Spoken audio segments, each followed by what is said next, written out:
ආයුබෝවන් ඉතින් නුවරඑළියේ දෙවෙනි දවස ඔයාලා දැක්කා කලින් වීඩියෝ එකේ අපි ඉරා හිටපු තැන. ඉතින් හරි ලස්සන තැනක හිටියේ. මේ ට්‍රිප් එක අපි මේ නුවරඑළිය ටාගට් කරගෙන ආපු ට්‍රිප් එකක් නෙමෙයි. මේක අපි ගාල්ල පැත්තට යන ගමන් නුවරඑළියේ රාත්‍රියක් ගත කරලා යනකොට තමයි මේ ගමන අපි යන්නේ. ඒ නිසා නුවරඑළිය සම්පූර්ණයෙන් අපි කවර් කරේ නැහැ. මේක අර ටවුන් එක ආසන්නයේ බලන්න තියෙන තැන් කිහිපයක් විතරයි අපි බැලුවේ. ඉතින් ඒ ටික අපි අද ඔයාලට පෙන්නනවා. ඉතින් මේ ටික අනිවාර්යෙන් නුවරඑළියට එනවනම් කෙනෙක් බැලිය යුතුම තැන් ටිකක් ටවුන් එක ආසන්නයෙන් ගොඩක් දුර යන්නේ නැතුව. ඉතින් බලමු අපි යම් වීඩියෝ එකට.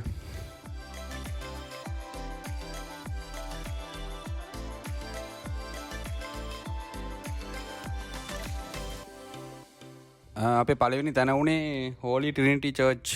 මේක නුවරඑළියේ එන ගොඩක් කට්ටියට මිස් වෙන ලස්සන තැනක්. ඉතින් මේක ගොඩාක් පැරණි දේවස්ථානයක් සහ අදටත් මේකේ දේව කටයුතු ඒ විදිහටම සිද්ධ වෙනවා. සහ මේක පිටිපස්සේ තියෙනවා හරිය ලස්සන ඉතිහාසයක්. ඉතින් ඒක දැනගන්න මෙතන ඇවිල්ලා මෙතන ඉන්නවා මේ චර්ච් එක බලා ගන්න කෙනෙක්. ඉතින් එයාත් එක්ක කතා කරනකොට ඒ සම්පූර්ණ ඉතිහාසය එයා අපිට කියලා දෙනවා. ඉතින් හරිම ලස්සනයි, මාර වැදගත් සහ ඓතිහාසික තැනක්. ගොඩක් කට්ටිය මේකට මෙතෙන් එන්නේ නැහැ මේ ගැන දැනුවත් නැති නිසා. ඉතින් ඒ හින්දා ඔයාලත් එනවනම් අනිවාර්යෙන් මෙතෙන් එන්න.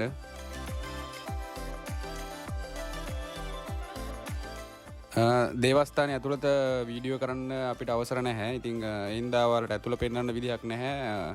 ඔයාලත් අනිවාර්යෙන් එන්න ඇවිල්ලා බලන්න තරම් ඇත්තටම වටිනා හරිම ලස්සන තැනක්. ඒ කියන්නේ නුවරඑළිය පටන් ගන්න තැන ඉඳලා මේ දේවස්ථානයේ ඉතිහාසය දීර්ඝ විදිහට ඈතට විහිදෙනවා. ඉතින් අනිවාර්යෙන් එන්න.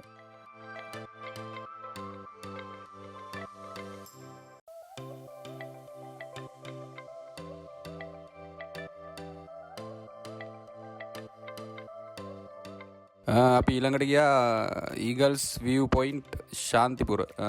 මේක තියෙන්නේ ශාන්තිපුර කියලා ලස්සන ගමක. ඒකේ විශේෂත්වය කියනවනම් ඒක තමයි ලංකාවේ උසින්ම පිහිටි ගම. ඉතින් මුහුදු මට්ටමේ ඉඳලා මීටර 2237ක් මේ ගම උසයි. එතකොට ඒ උසම ගමේ උසම තැන තමයි මෙතන. මේක ලස්සන view point එකක්. මේක දැන් අලුතෙන් නවීකරණය වෙලා හරි ලස්සන විදිහට මේක ඔපරේට් වෙනවා. ඉතින් බලන්න හරිම ලස්සනයි, මාරම ලස්සන තැනක්.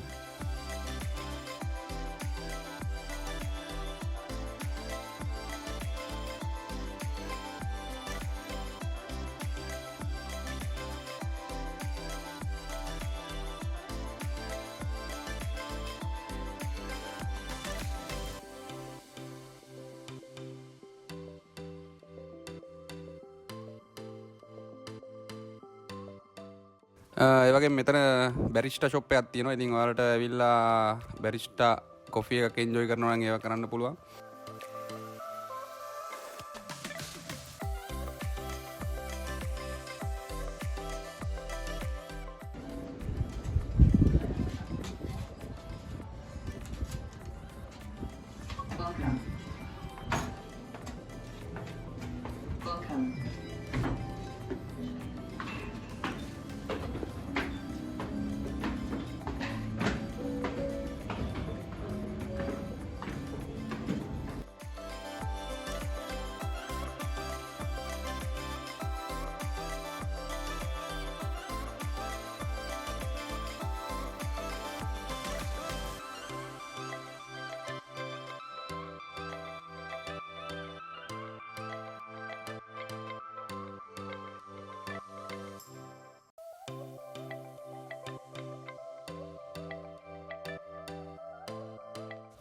මෙතන ඉඳලා බලන්න පුළුවන් විශේෂ ස්ථාන වෙන්නේ එකක් ශ්‍රීපාද.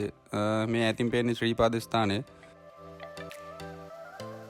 ඉතින් එතකොට එතන ඉඳලා වම් පැත්තට යනකොට පේනවා නුවරඑළිය ටවුන් එක හරි ලස්සනට පේනවා. ඔර ඈතින් පේන ග්‍රෙගරි වැව. ඒත් එකම ওই පැත්ත බදුල්ල පැත්ත. ඊට පස්සේ ආපහු තව බමට එනකොට මේ පැත්තෙන් ඔය පේන්නේ පිදුරු තලාගල කන්ද. ලංකාවේ උසම කන්ද. ඉතින් ඒ වගේ වැදගත් ස්ථාන මෙතන ඉඳලා බලන්න පුළුවන්.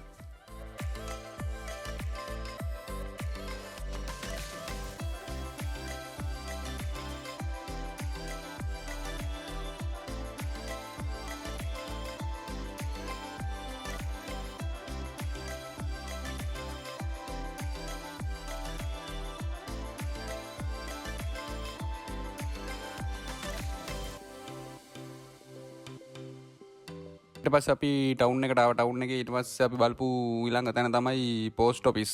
ඉතින් නුවරඑළිය පෝස්ට් ඔෆිස් එක කිව්වම මේක සෑහෙන පෞරාණික ඉතිහාසයක් තියෙන තැනක්. මේක ගැන ගොඩක් අමුතුවෙන් කියන්න දෙයක් නැහැ. මේක ටවුන් එකට එන ඕන කෙනෙකුට ලේසියෙන් බලන්න පුළුවන්. හරි ලස්සනයි මේක.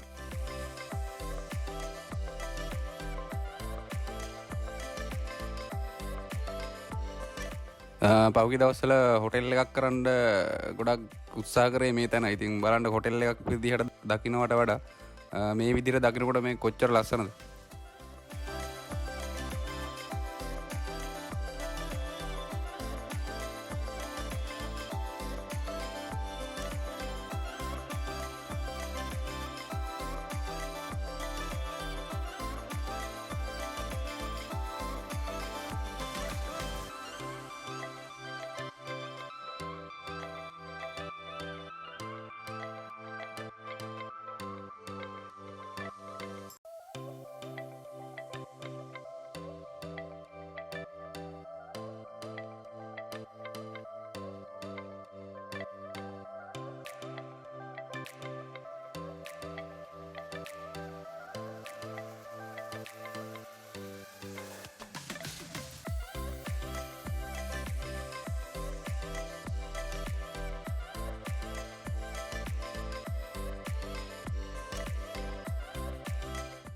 මෙතනදී අපේ බබා ගත්ත පෝස්ට් කාඩ් එකක් හරි ලස්සනයි ඒවා.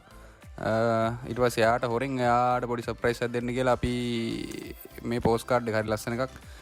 ඒක පෝස්ට් කරා අපේ ගෙදර ඇඩ්‍රස් එකටම. ඉතින් දවස් 3ක් වගේ යනකොට අපිට ඒක හම්බුණා එයාගේ අතටම.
ඊළඟට අපි ගියා ලස්සන හෝස් රයිඩ් එකක් ග්‍රෙගරි පාක් එකේ. ඉතින් නුවරඑළියට එන ගොඩක් දෙනා කරන වැඩක්. ඉතින් මේ ගැන නම් අමුතුවෙන් වලට කියන්න දෙයක් නැහැ.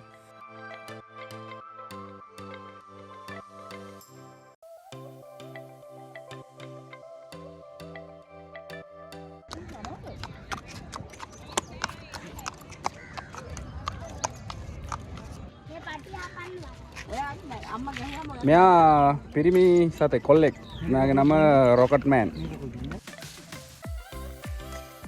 ඊට පස්සේ අපි දවල්ට කෑම නුවරඑළියෙන් අරගෙන අපි පිටත් වුණා ගාල්ල පැත්තට යන්න. ඉතින් ඉස්සරහට ගාල්ලේ අපි කරපු දේවල් ගැනත් වීඩියෝ එකක් ඉස්සරහට එනවා.